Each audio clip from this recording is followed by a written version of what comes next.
मनुष्य भौतिक दुनिया में जीवन भर खुशियां ढूंढता आ रहा है, लेकिन असली खुशी किस चीज में है और मनुष्य सदा खुश कैसे रह सकता है? सदा खुश रहने के लिए मनुष्य को कैसे रहना चाहिए? इस पर गौतम बुद्ध क्या बोले, चलिए जानते हैं कहानियों के माध्यम से। पहली कहानी। मुंबई जैसे हलचल भरे शहर में नितिन नाम का एक युवक रहता था। अपने आकर्षक रूप और चुंबकीय व्यक्तित्व के कारण वह वहां से गुजरने वाले हर किसी का ध्यान अपनी ओर आकर्षित कर लेते थे। कई लोगों द्वारा प्रशंसा किए जाने के बावजूद नितिन विनम्र और दयालु बने रहे। जरूरतमंद लोगों की मदद के लिए हमेशा तैयार रहते थे। एक दिन काम पर जाते समय नितिन की मुलाकात निधि नाम की एक युवा लड़की से हुई। उसके फटे कपड़े और घिसे पिटे जूते कठिनाई और संघर्ष की तस्वीर पेश करते थे। निधि अपने परिवार का भरण पोषण करने के लिए सड़क पर फूल बेच रही थी और कठिन परिस्थितियों के बावजूद उसके चेहरे पर एक उज्जवल मुस्कान थी। विपरीत परिस्थितियों में भी निधि की अटूट सकारात्मकता से नितिन मंत्रमुग्ध हो गया। उन्होंने उससे बातचीत की और उन चुनौतियों के बारे में जाना जिनका वह और उसका परिवार सामना कर रहे थे।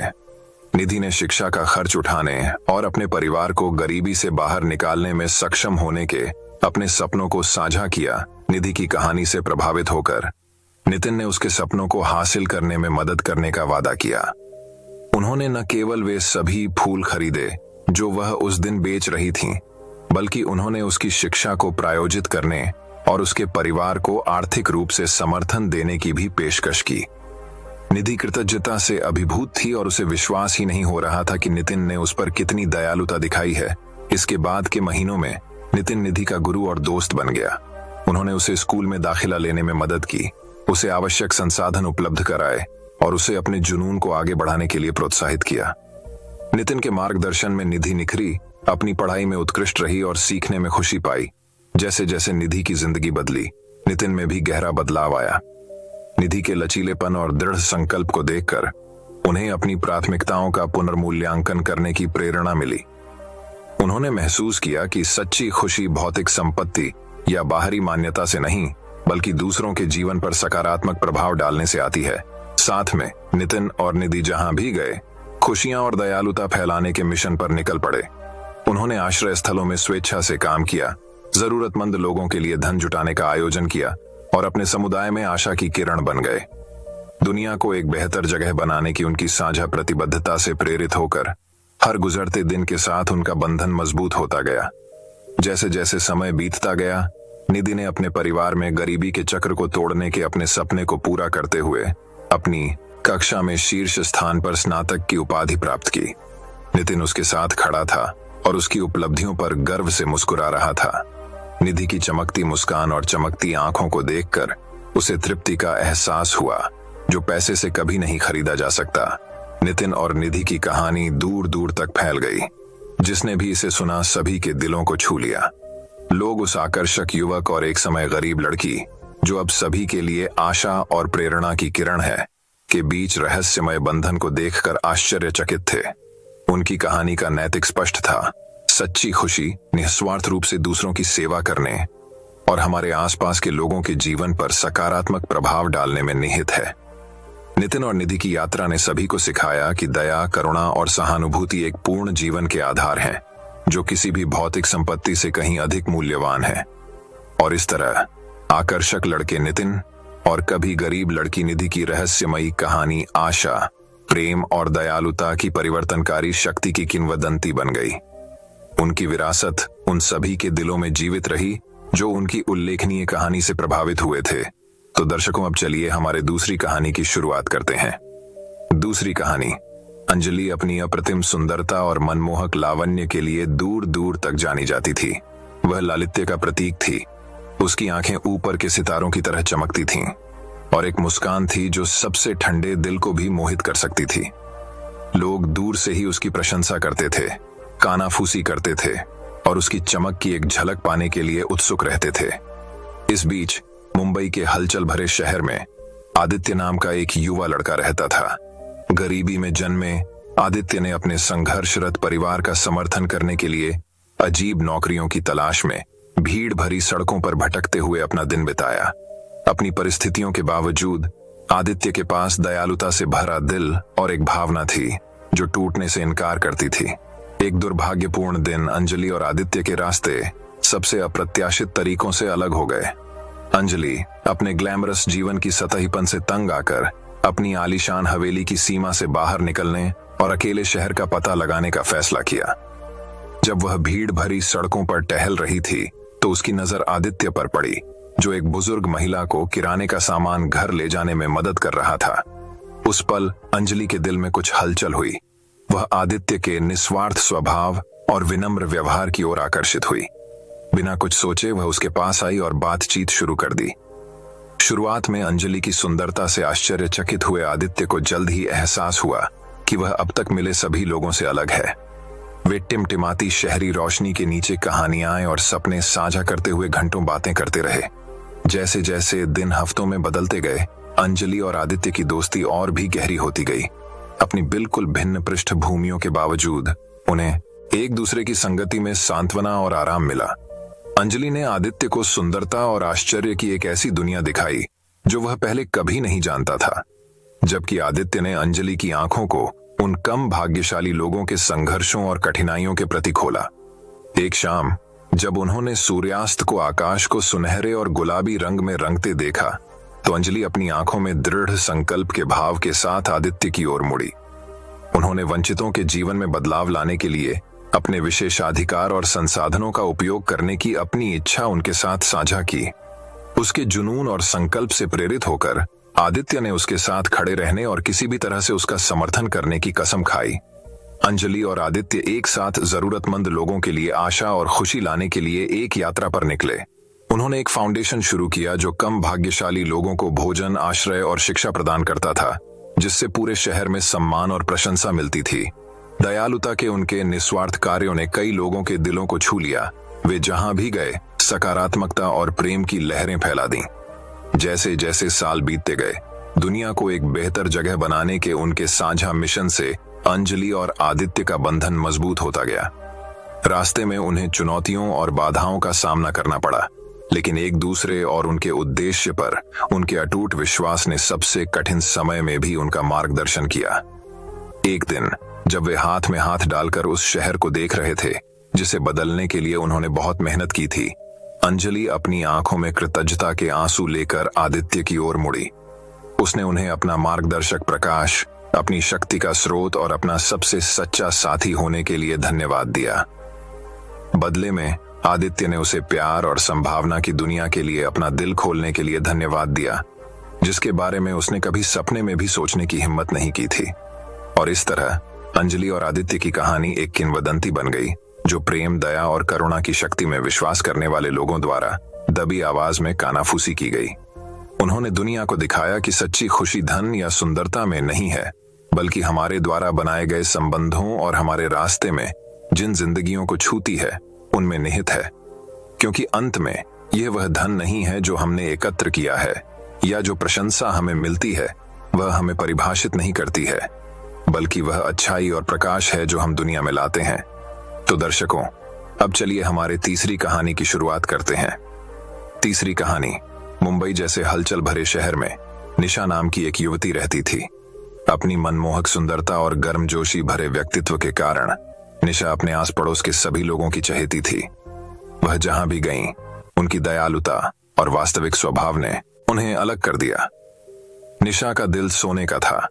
वह हमेशा जरूरतमंद लोगों की मदद करने के तरीकों की तलाश में रहती थी। एक दिन जब निशा सड़क पर चल रही थी, उसने पार्क में एक बेंच पर बैठे एक बूढ़े आदमी को देखा। उनका नाम अमिताभ था, जो एक धनी व्यापारी थे और उन्होंने एक सफल लेकिन एकाकी जीवन व्यतीत किया था। उसके चेहरे पर ज्ञान और अनुभव की रेखाएं थीं, लेकिन उसकी आंखों में गहरी उदासी झलक रही थी, जिसे निशा नजरअंदाज नहीं कर सकती थी। जिज्ञासावश निशा ने अमिताभ से संपर्क किया और बातचीत शुरू की। अमिताभ निशा की उनमें सच्ची दिलचस्पी से आश्चर्यचकित थे, क्योंकि ज्यादातर लोग केवल उनकी संपत्ति और स्थिति देखते थे। जैसे ही वे बात कर रहे थे, अमिताभ ने अपनी पिछली उपलब्धियों की कहानियां साझा की, लेकिन साथ ही अपने पछतावे और सच्ची खुशी के अवसर चूकने की कहानियां भी साझा की। निशा ने ध्यान से सुना।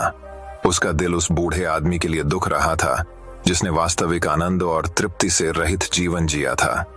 वह देख सकती थी कि इतनी अमीरी के बावजूद अमिताभ के पास एक ऐसी चीज की कमी थी जो वास्तव में मायने रखती थी, प्यार और दूसरों के साथ जुड़ाव। निशा जानती थी कि उसे अमिताभ की उस खुशी को फिर से पाने में मदद करने के लिए कुछ करना होगा जिसे वह लंबे समय से भूल चुके थे। अगले कुछ हफ्तों में निशा नियमित रूप से अमिताभ से मिलने गईं। उनके लिए घर का बना खाना लाईं और उन्हें दिल से बातचीत में शामिल किया। उसने उस पर दया और करुणा दिखाई। धीरे धीरे उसने अपने दिल के चारों ओर बनाई गई दीवारों को तोड़ दिया। अमिताभ को निशा की उपस्थिति में सांत्वना मिली। उस शांति और संतोष की भावना महसूस हुई जो उन्हें लंबे समय से नहीं मिल रही थी। जैसे जैसे उनका रिश्ता गहरा होता गया, अमिताभ को निशा की दोस्ती की असली कीमत का एहसास हुआ। उसने उसे दिखाया था कि खुशी भौतिक संपत्ति या सांसारिक सफलता में नहीं, बल्कि मानवीय संबंध और सच्चे प्यार की सरल खुशियों में पाई जाती है। अमिताभ का दिल निशा के लिए कृतज्ञता से भर गया, जो उनकी अंधेरी और अकेली दुनिया में रोशनी लेकर आई थी। निशा के अटूट समर्थन और सहानुभूति के माध्यम से अमिताभ ने आत्मखोज और उपचार की यात्रा शुरू की। उन्होंने अपने अतीत के पछतावे को भुला दिया और वर्तमान क्षण को अपनाया, जीवन की सुंदरता को उसकी पूरी सादगी में छका। निशा के साथ अमिताभ को उद्देश्य और पूर्ति की एक नई भावना मिली जिसे पैसे से कभी नहीं खरीदा जा सकता था। बूढ़ा आदमी और जवान औरत अविभाज्य साथी बन गए। उनका बंधन प्रेम और करुणा की परिवर्तनकारी शक्ति का प्रमाण है। साथ में वे साहसिक यात्रा पर निकले, हंसी और आंसू साझा किए और जीवन के अनमोल क्षणों की सुंदरता का जश्न मनाया। अमिताभ को सबसे अप्रत्याशित जगह एक दयालु आत्मा के दिल में सच्ची खुशी मिली थी। जैसे जैसे समय बीतता गया, अमिताभ पर निशा का प्रभाव पूरे शहर में फैल गया। लोग एक समय अलग थलग रहने वाले बूढ़े व्यक्ति में हुए उल्लेखनीय परिवर्तन से आश्चर्यचकित थे, जो अब जहां भी जाता था खुशी और सकारात्मकता बिखेरता था। उन्होंने निशा और अमिताभ के बीच की खूबसूरत दोस्ती की प्रशंसा की, जो उस जादू की याद दिलाती है जो तब होता है जब हम दूसरों के लिए अपना दिल खोलते हैं। और इस तरह आकर्षक महिला निशा और अमीर बूढ़े व्यक्ति अमिताभ की कहानी मुंबई में एक किंवदंती बन गई। उनकी कहानी ने अनगिनत आत्माओं को धन या स्थिति में नहीं, बल्कि दयालुता, प्रेम और संबंध के सरल कार्यों में खुशी खोजने के लिए प्रेरित किया, जो वास्तव में जीवन को जीने लायक बनाते हैं। निशा और अमिताभ की कहानी एक शक्तिशाली अनुस्मारक के रूप में खड़ी है कि सच्ची खुशी हम सभी के भीतर निहित है। हमें इसे खोजने के लिए केवल अपना दिल खोलने की जरूरत है। तो दर्शकों, अब चलिए हमारे चौथी कहानी की शुरुआत करते हैं। चौथी कहानी, भिक्षु और सेवक। पहाड़ियों के बीच बसे एक अनोखे गांव में मास्टर जेनिथ नाम का एक भिक्षु और उसका वफादार नौकर थॉमस रहते थे। वे एक अप्रत्याशित जोड़ी थे। शांत साधु जो ज्ञान और आंतरिक शांति की तलाश में था, और मेहनती सेवक जो अटूट समर्पण के साथ मठ की दैनिक जरूरतों को पूरा करता था। मास्टर जेनिथ अपनी बुद्धिमत्ता और शांत स्वभाव के लिए दूर दूर तक जाने जाते थे। लोग उनके मार्गदर्शन और ज्ञान की तलाश में दूर दूर से यात्रा करते थे। दूसरी ओर थॉमस एक साधारण व्यक्ति थे जिन्हें दूसरों की सेवा करने में खुशी मिलती थी। अपने मतभेदों के बावजूद भिक्षु और सेवक ने आपसी सम्मान और समझ पर आधारित एक गहरा बंधन साझा किया।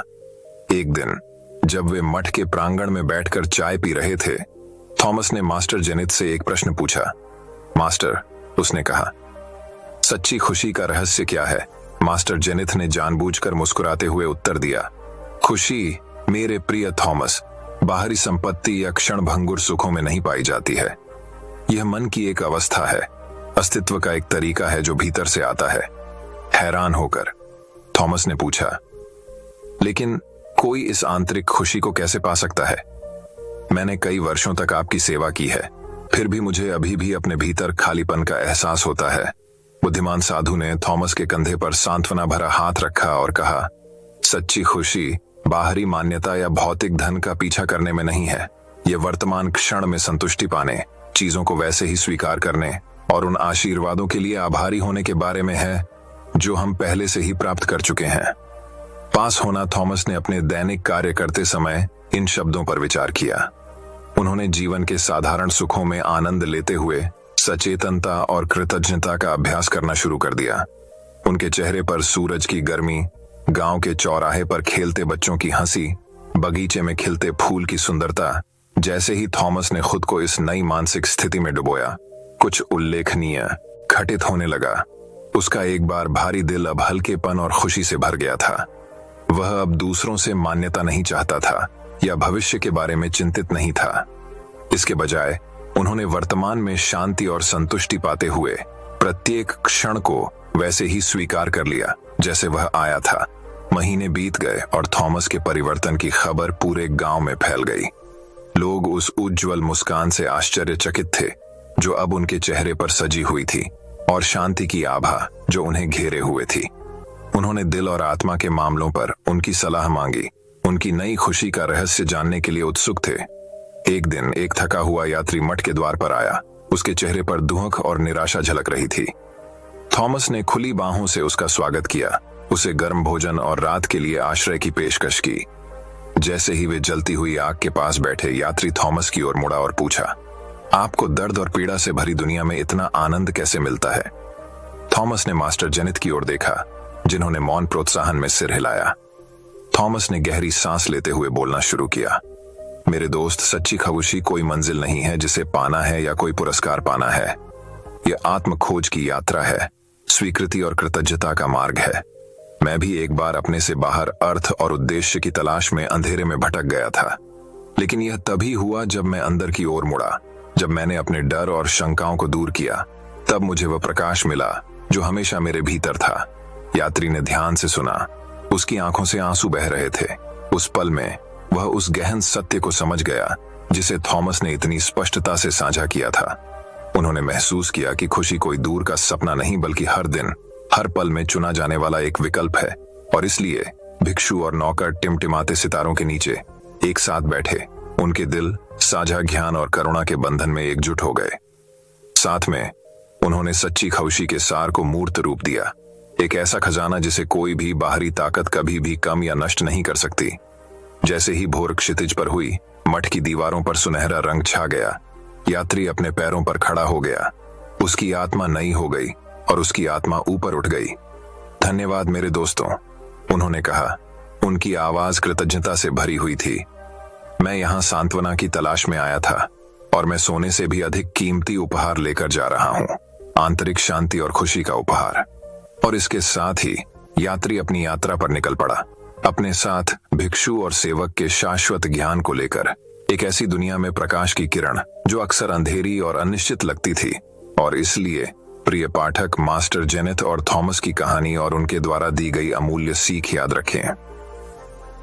सच्ची खुशी कोई मंजिल नहीं है जिस पर पहुंचना है, बल्कि ज्ञान और करुणा के साथ हाथ मिलाकर चलने का रास्ता है। उनकी कहानी आपको अपने भीतर प्रकाश की तलाश करने, वर्तमान क्षण को अपनाने और उन सरल चीजों में खुशी खोजने के लिए प्रेरित करे जो जीवन को वास्तव में जीने लायक बनाती हैं। तो दर्शकों, अब चलिए हमारे 5वीं कहानी की शुरुआत करते हैं। 5वीं कहानी, मगध के प्राचीन साम्राज्य में राजा माधव नाम का एक बुद्धिमान और परोपकारी शासक रहता था। उनके शासनकाल में समृद्धि और शांति थी, क्योंकि उनकी प्रजा सद्भाव और संतुष्टि में रहती थी। राजा अपनी करुणा और अपने आसपास के लोगों को खुशियां लाने की अपनी क्षमता के लिए दूर दूर तक जाने जाते थे। एक दिन चंद्रगुप्त नाम का एक युवा विद्वान राजा से मुलाकात की तलाश में महल में पहुंचा। राजा माधव की बुद्धिमत्ता और दयालुता की कहानियों से प्रभावित होकर चंद्रगुप्त स्वयं महान शासक से खुशी का रहस्य जानना चाहते थे। चंद्रगुप्त की ईमानदारी से प्रभावित होकर राजा माधव ने उनका अपने दरबार में स्वागत किया और उनसे पूछा, युवा विद्वान, आप खुशी का रहस्य क्यों खोजते हैं? चंद्रगुप्त ने उत्तर दिया, हे राजा, मैंने सच्ची खुशी की तलाश में बहुत दूर तक यात्रा की है, लेकिन मुझे अभी तक यह नहीं मिला है। मैंने आपकी बुद्धिमत्ता और उस खुशी के बारे में सुना है जो आप अपने लोगों के लिए लाते हैं, और मैं आपसे सीखना चाहता हूं। युवक की खुशी की तलाश को समझकर राजा माधव मुस्कुराए और सिर हिलाया। उन्होंने चंद्रगुप्त को अपने महल में अपने अतिथि के रूप में रहने और अपने राज्य के तौर तरीकों का अध्ययन करने के लिए आमंत्रित किया। अगले कुछ दिनों में चंद्रगुप्त ने राजा माधव की अपनी प्रजा के साथ बातचीत को देखा। उन्होंने देखा कि कैसे राजा उनकी समस्याओं को सहानुभूति के साथ सुनते थे, कैसे वे गरीबों और जरूरतमंदों को सहायता प्रदान करते थे, और कैसे वे निष्पक्षता और करुणा के साथ शासन करते थे।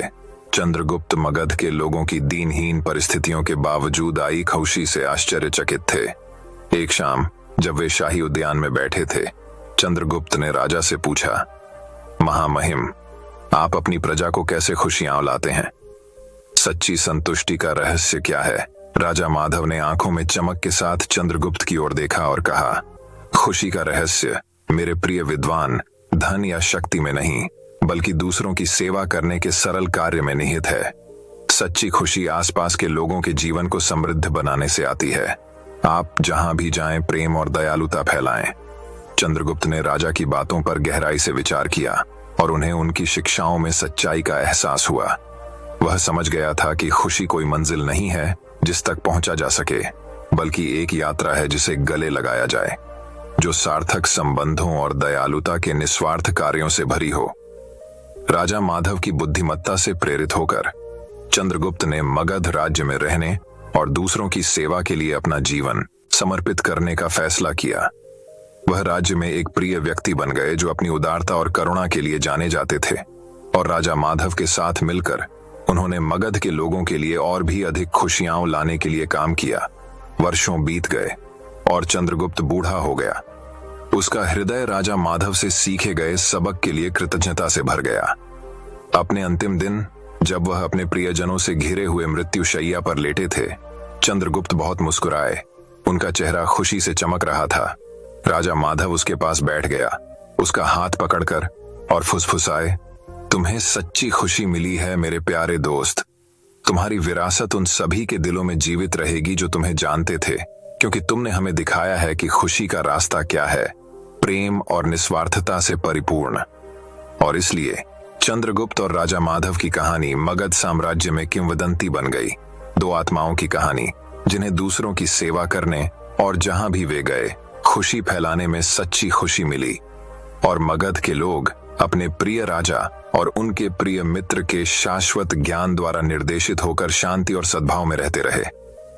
कहानी का सार यह है कि सच्ची खुशी दूसरों के जीवन को समृद्ध बनाने और आप जहां भी जाएं प्यार और दयालुता फैलाने से आती है। तो दर्शकों, अब चलिए हमारे छठी कहानी की शुरुआत करते हैं। छठी कहानी मोहित भिक्षु और मासूम निकिता की कहानी। एक बार सेरेनिटी वैली के शांत गांव में दो व्यक्ति रहते थे जिनके रास्ते सबसे अप्रत्याशित तरीके से एक दूसरे से जुड़े हुए थे। मोहित मोंक, एक बुद्धिमान और संतुष्ट भिक्षु, और मासूम निकिता, एक जिज्ञासु और उत्साही युवा लड़की। दोस्ती के बीज मोहित भिक्षु गांव के बाहरी इलाके में एक साधारण मठ में रहता था। वह अपनी गहन बुद्धिमत्ता और शांति की अटूट भावना के लिए दूर दूर तक जाने जाते थे। एक धूप भरी दोपहर में जब वह एक शांत कमल तालाब के पास ध्यान कर रहे थे, तो हवा में गूंजती हंसी की आवाज से उनका चिंतन बाधित हो गया। मासूम निकिता, आश्चर्य से भरे दिल वाली एक चंचल आत्मा, मठ के आसपास के जंगल में गहराई तक चली गई थी। उसकी नजर एक दुर्लभ फूल पर पड़ी जिसकी जीवंत पंखुड़ियां हल्की हवा में नाच रही थीं। इसकी सुंदरता से मंत्रमुग्ध होकर उसने उसे तोड़ लिया और अपनी प्रशंसा के प्रतीक के रूप में भिक्षु को उपहार देने का फैसला किया। सामना जैसे ही निकिता मठ के पास पहुंची, उसने मोहित भिक्षु को ध्यान में लीन पाया। चेहरे पर हल्की मुस्कान के साथ उसने फूल उसके पास रख दिया और चुपचाप पीछे चली गई। इस बात का ध्यान रखते हुए कि उसकी शांति में खलल न पड़े, मोहित भिक्षु ने उसकी उपस्थिति को महसूस करते हुए अपनी आंखें खोलीं और छोटी लड़की द्वारा छोड़ा गया उपहार देखा। उसके शुद्ध भाव से प्रभावित होकर उसने उसे ढूंढने और अपना आभार व्यक्त करने की कोशिश की, और इस तरह बुद्धिमान भिक्षु और मासूम बच्चे के बीच बंधन शुरू हुआ। खुशी की तलाश मोहित मोंक के शांत स्वभाव से मोहित होकर निकिता एक दिन उनके पास आई और पूछा, चुनौतियों के बावजूद भी आप इतने खुश और संतुष्ट कैसे रहते हैं? साधु ने उसकी जिज्ञासा से प्रभावित होकर अपने युवा मित्र को एक मूल्यवान सबक देने का फैसला किया। उन्होंने उसे हैप्पी वैली की कहानी सुनाई, एक पौराणिक जगह जहां खुशियां नदी की तरह बहती थीं और हर दिल में खुशी खिलती थी। भिक्षु के शब्दों से प्रभावित होकर निकिता ने हैप्पी वैली को खोजने और सच्ची खुशी का अनुभव करने के लिए यात्रा शुरू करने की इच्छा व्यक्त की। यात्रा शुरू होती है मोहित मोंक ने निकिता की आंखों में ईमानदारी को पहचानते हुए इस खोज में उसका साथ देने की पेशकश की, और इसलिए यह अप्रत्याशित जोड़ी रोमांच और खोजों से भरी यात्रा पर निकल पड़ी। घने जंगलों और ऊंचे पहाड़ों से होते हुए नदियों और घाटियों के पार वे एक साथ चले। हर कदम पर उनकी दोस्ती का बंधन मजबूत हुआ। रास्ते में निकिता ने भिक्षु से मूल्यवान सबक सीखा, कृतज्ञता का महत्व, दयालुता की शक्ति और सादगी की सुंदरता। उसने महसूस किया कि सच्ची खुशी भौतिक संपत्ति या बाहरी परिस्थितियों में नहीं, बल्कि किसी के दिल की गहराइयों में होती है। क्रांति, रहस्योद्घाटन। जैसे ही वे सबसे ऊंचे पर्वत के शिखर पर पहुंचे, नीचे घाटी का मनमोहक दृश्य देखते हुए निकिता को अपने ऊपर शांति का एहसास हुआ। शांति के उस क्षण में उसे खुशी का सही अर्थ समझ में आया। यह कोई दूर की मंजिल नहीं थी जिसे पहुंचा जाना था, बल्कि एक यात्रा थी जिसे गले लगाया जाना था। मोहित मोक की ओर मुड़ते हुए उसने कहा, आपकी बुद्धिमत्ता और दयालुता से प्रेरित होकर मैंने अपने भीतर हैप्पी वैली पाई है। मुझे सच्ची खुशी का रास्ता दिखाने के लिए धन्यवाद। साधु गर्मजोशी से मुस्कुराया, यह जानकर कि उसके युवा मित्र ने किसी भी भौतिक संपत्ति से कहीं अधिक मूल्यवान खजाना खोजा है, कहानी का नैतिक पहलू है। और इस प्रकार मोहित मोंक और मासूम निकिता की कहानी सेरेनिटी वैली में एक किंवदंती बन गई, जिसने पीढ़ियों को अपने भीतर खुशी तलाशने और दोस्ती के बंधन को संजोने के लिए प्रेरित किया, जो उनके रास्ते को रोशन करता है। क्योंकि ज्ञान और मासूमियत के मिलन में ही आनंद और संतुष्टि का असली सार निहित है। इसलिए याद रखें प्रिय पाठक, खुशी कोई ऐसी मंजिल नहीं है जिसे पाया जाए, बल्कि एक यात्रा है जिसे खुले दिल और इच्छुक भावना से अपनाया जाए। और आत्मीय आत्माओं की संगति में खुशी की तलाश प्यार और खुशी के साझा क्षणों से रोशन मार्ग बन जाती है। दोस्तों, मैं उम्मीद करता हूं कि यह कहानी सुनने से आपके जीवन में अच्छे बदलाव आए होंगे। आपको इस वीडियो से क्या सीखने मिला ये कमेंट करके जरूर बताएं और अपने परिवार, दोस्तों या आपके करीबी इंसान के साथ ये कहानी शेयर करके उन्हें भी इस ज्ञान से परिचित करवाएं। बाकी अगर आपको ये वीडियो दिल से अच्छी लगी हो तभी इस वीडियो को लाइक कर देना, और आपने अब तक इस चैनल को सब्सक्राइब ना किया हो तो चैनल को सब्सक्राइब भी जरूर कर देना। आपका हर दिन शुभ हो और खुशियों से आपका जीवन भरा रहे। धन्यवाद। नमो बुद्धाय।